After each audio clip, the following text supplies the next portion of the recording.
Hey, good people. As I just said on my Instagram account, I was coming over here to do this video. One of the things I love about things that take me out of my typical schedule is I have more time. I'm at mercy of the event. I have more time to do these Facebook Live empowerment videos, which is really why I need to do more and schedule anyway. But I wanted to come with this message today of why there are so many people that want to support you, but you're missing them. This is especially for those people that feel like you can't find support. And, I hear so much in our entrepreneur circles, people are like, no one supports me. And I go to everybody's events, and I put on these things, I do these things for other people. I do it because I care, I sacrifice my money, and nobody supports me. And then, I think social media makes it worse. Because it looks fabulous. Everybody has a fabulous event every week. Everybody doing all of this stuff, and we play the comparison trap. So then when people see all of these people at their event and not at yours, it just feels that nobody supports me, and I do everything for everybody. So I wanted to tap into that this Monday with some truths and some things that are confirmed. If you watch my earlier video, one of the things I said, I'm practicing this season, and it's strategic and intentional, is going ghost. Because I feel like sometimes some of us are just helpers for various reasons. We want to help people. We know that God has blessed us with certain gifts, and even more so if you're an entrepreneur. But we're passionate about things. So we want to help. We want to be fixers. And we're willing to invest, whether it's our time, whether it's our money, whether it's our energy. We go all in and we go hard. But then we get upset when we feel like I'm doing all of this stuff and it doesn't seem like anyone's supporting me. One recent lesson that was confirmed for me: there's tons of people that want to support you. They don't even know who you are. But that right moment where they connect with you, or a friend of theirs connects with you and tells about you, they're all in for you. But here's why you're not finding them. And this is real simple when I say it. And if you really think about it, it's true. You're wasting time with people that don't matter. The Bible does say, don't throw your pearls before swine. Now, I'm not trying to quote anything, but we just take that from a natural perspective. Some of us, that's what we're doing. We're giving our all for people that wouldn't do anything for us. And social media, again, is a great lesson for this. People do things for likes, or you're judging how powerful you are, how impactful you are based on how many likes you have. That means nothing.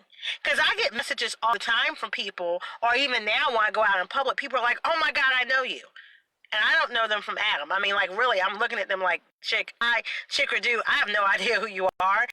But I try not to put that on my face. I have my pleasant demeanor and like, hey, how are you? I have no idea. And then they start blurting off what I do. Oh, I watch you on Facebook. I even have people that, I've been secretly stalking you. And you know what's common? When I look back to their page, or I look back to their, we are friends on Facebook, they're the same people that never like anything. They're the same people that never share anything. They're the same people that never attend my events. Okay. People are always watching. So it doesn't mean that you're not having an impact on people just because they don't do a like. Doesn't mean you're not having an impact on people just because they don't come to your event. If that's what you judge your life on, that's number one.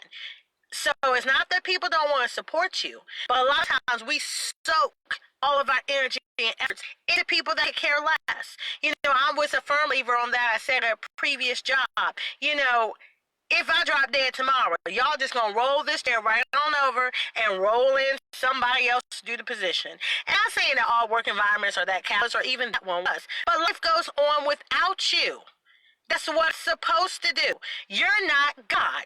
Everything should not stop if you're not here today, or for one day you stop doing what you really think is important.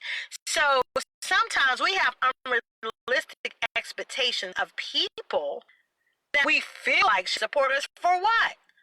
I even take it from a business perspective. If that's my client, what right do I have that they should support me in everything I do? They are my client. They pay me for a service that I'm supposed to deliver on. It's not their job, because they pay me for a service, to fall in love with me, which most of them, if not all of them, do, which is greatly appreciated. But even so, it's not their job to fall in love with me and follow everything I do. When they do, that's awesome. But I shouldn't require that of them. And a lot of times we're mad because we feel like people don't support us that we think should support us. But we have unreasonable expectations that we're putting on people when that's not their job. It's the same thing with love. Sometimes we're mad because we feel like this person doesn't love us. Who said they had to? Where was that written in a contract? And we're giving out all these contracts and requirements on people, and we're making it so easy for people to let us down. But that's because our expectation was wrong. And then there's somebody standing over there that admires you, that would love to work with you, that would love to support you, that would love to just be in presence, and you ignore them completely because you're sitting over here soaking all your time and attention and giving it all away to the same people that have shown you time and time again they're not going to support you.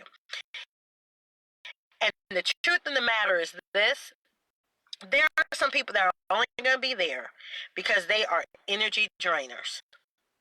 They're going to take, they're takers. They're going to take everything. They want to take your knowledge. They want to take your gifts. They want to take this. They want to take your time. They just take. They love making withdrawals. And they show you. They're never going to make a deposit. And if you allow that relationship to continue, that's what you allow. So they didn't let you down. They showed you what they were going to do. They proved it to you time and time again. You let yourself down for continuing to accept that and creating the atmosphere and the environment where that was okay.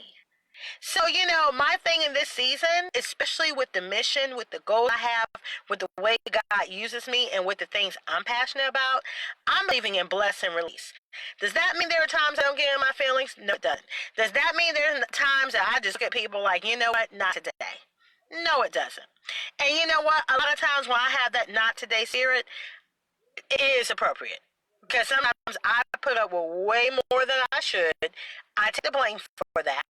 So it's like, but at the same time, we have to give people a chance to prove themselves. You can't live in that life if you're always assuming and maybe attaching things to people based on someone else's past treatment of you. You got to be fair about it. But yeah, that's where I am at this point in my life. And I wanted to share that with you today because I see it happen time and time again. Time and time again. And sometimes when I'm having these one-on-one conversations or private conversations, I just laugh because I see people that go, well, so-and-so event is always so packed. And I give more than this and I do this, and no one comes to my, and I'm just laughing because I know the whole mechanics of whatever. And a lot of times things are just not what they appear to be. But even if they are, it's wonderful, even if it's upscale, it has nothing to do with you. That has nothing to do with your mission purpose. Has nothing to do with what you offer. So the comparison trap is what's killing us. But just know that there are so many people out there that are willing to support you. They want to support you. They don't even know you. I say it's like a book. When I help clients with their books, people go, well, who would buy my book? Honey, if you go on to list friends and family, I'll tell you, first of all, forget that. Because a lot of times you will find, just start a business, just offer a product or service. The most support you ever get, 9 times out of 10, will be from those that you don't know. Okay? I mean, hey, it's the same thing in the Bible. Jesus was welcomed in his hometown. So while we got these ideologies that people are going to love us and people are going to welcome us and people are going to do all these great things for us, no, it's already a historical fact. They're not. And the people you think that are supposed to support you are not. I'll give you this as a bonus. A lot of times they shouldn't. Because they are not prepared for the blessing you are. And if they really knew that, if you recognize the blessing gift you are, if you are walking according to your purpose and your calling and your mission, you would put that requirement on people. You would be glad for the number of people that don't support you. Because you know what? Instead of just, a felony right now, they would have a grand larceny charge. Because, honey, if they knew what the gift you were, instead of stealing from you the amount they are stealing from you, baby, they'd be stealing from you from a whole new level. And their charges, their crime is more at a higher fine, at a higher level. So please, one of the things I write in this season, I've said it in a couple of blog posts, a couple of inspiration posts probably a few weeks ago, please learn how to bless and release. Some of us are great at letting people go. We'll cut you off in a minute. But do we bless you before we let you go? Because if you're not at a point emotionally, spiritually, and mentally where you can bless someone before you release them, then that means you're being petty. That means you're holding grudges. And when you do one of those two things or both, it doesn't hurt the person. It hurts you. Because trust me, when they walk off, even people that offend you purposely, maliciously, wound you, stab you, shoot you, whatever offense they did to you, trust me, they don't care about you. They don't even think about it anymore. You'll be holding on to stuff for 5, 10, 20, 15 years. And it'll be the same story because I hear it all the time. They didn't support me. They didn't care.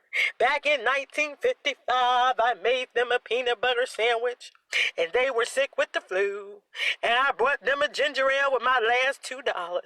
And I cut the crust off their bread and even toasted it before I put the peanut butter on it with the jelly. And I remember that time on Easter when I bought them their favorite chocolate candy, and I didn't have to do that. And you'll list names from all the things you ever did. They don't know what you talking about. And you've been walking around holding all of that in all this time, mad at people. People sometimes are so mad at people, you don't even remember what you're mad about, but just know you're supposed to be mad and you don't like him or her. Really? Really? Your mission and purpose is too valuable for you to take your season and focus in on that right now, and that's all you're zoned in on, and you got all this negative energy, because I tell you, negativity attracts negativity. Manipulation attracts manipulation. So when you can't bless and release, when you can't release certain things, that's why you don't have certain things you want. Poverty never attracts wealth. I didn't say you weren't poor and you can't be wealthy, but I'm saying a poverty mindset will never equate to wealth. Evilness will never equate to kindness. They don't have anything to do with each other, so they can't attract each other. Light and darkness can't dwell in the same vessel. So you can have all the words you want to, but your mannerisms, your lifestyle, your actions will tell us who you really are. So I'm just giving you that today because I see so many people that are so broken and so disturbed because they feel like they do a lot of great things and people don't support them and people don't do this. Who are you doing great things for then? That might be a matter of strategy. Maybe we need to go back to the table. Maybe we need to talk about something else. Whatever. There could be an issue. But what is your objective? What is your motive? Because I see some people, and the truth be told, your motive is what's derailing you. I see so many people that are entrepreneurs. I see people that are nonprofit founders and executives, and you're sitting here fussing about no one supports you and everybody tries to backstab you, and then you're the main one who doesn't support other people, and you're a backstabber. You're playing the victim card when you're the perpetrator. And the sad part is they are 100% serious and authentic all day. They will never admit to or see their manipulation. They will never admit or see to their fault. And I sit there and I watch and it's like, oh my God. They'll be talking about the same thing and complaining when the same thing you're attempting to do right to my face to me. But in your mind, problem is everybody else. And sometimes that's how it is. We talk about support. Maybe they're not supporting you. What's your motive in how you're trying to get their support? Because again, there are people that would love to work with you. There are people that would love to support you. There are people that really do support you. And they sitting in the background and you're ignoring them and not building up a relationship because you're chasing after this one or that one. Well, honey, if they really don't support you, they really don't love you, and they show that, stop trying to do things to get their attention. Just bless and release. And really put yourself in a mindset and a mind frame where you can be around those people that you are meant to serve. They are assigned to you. Get yourself in a headspace, some meditation, personal time with the Lord, where you ask what your assignment is. You ask for Him to draw those people that you're meant to serve. And outside of that, you don't worry about it. Stop doing all of these things to be a glory hog or doing all these things to get other people's attention and approval. Instead, you should worry about the reason or not worry, but identify the reason why you think it's necessary to get person A or person B's approval. Work on that. Because once you can do things because it's your mission, your purpose, versus I want to get everybody else's approval, it's a game changer. You will see yourself ascend to heights you never imagined, or maybe heights that you really do want to ascend to, but it seemed like there was a block there. Sometimes that's the block. Our motive can block us because your motive, if something is not right with your motive and you don't fix it, it muddies your actions. It muddies your presentation. It muddies how you come off to people. And that can oftentimes derail you because I see it all the time. So that, guys, that's Enough Motivational Monday. I don't think I'm going to do any more videos. I have a couple more phone calls, emails, some work that I've been doing but can't do while I'm waiting for this person that's visiting their loved one in the nursing home. But I believe this time will spend. And then this evening I have to go off with our nonprofit program and actually strengthening families. So a lot of stuff coming up the pike, a lot of stuff to prepare for this week, busy week. But you know what? I don't complain because I'm working my assignment. This is part of my mission. These are some of the opportunities I prayed for. So how can you complain when they come, right? Which is why I say in other videos, part of the reason too I'm going ghost, because I really need to have my energy concentrated and focused with those that I'm meant to serve, those that have a reciprocating relationship, with their capacity, even with your clients. There's a reciprocating relationship. It's not just all you doing. And for those that are just takers, or those that you want the attachment or you want to be along on the ride, not this season. Want to be along on the ride? Buy tickets. That's the best thing I got for you.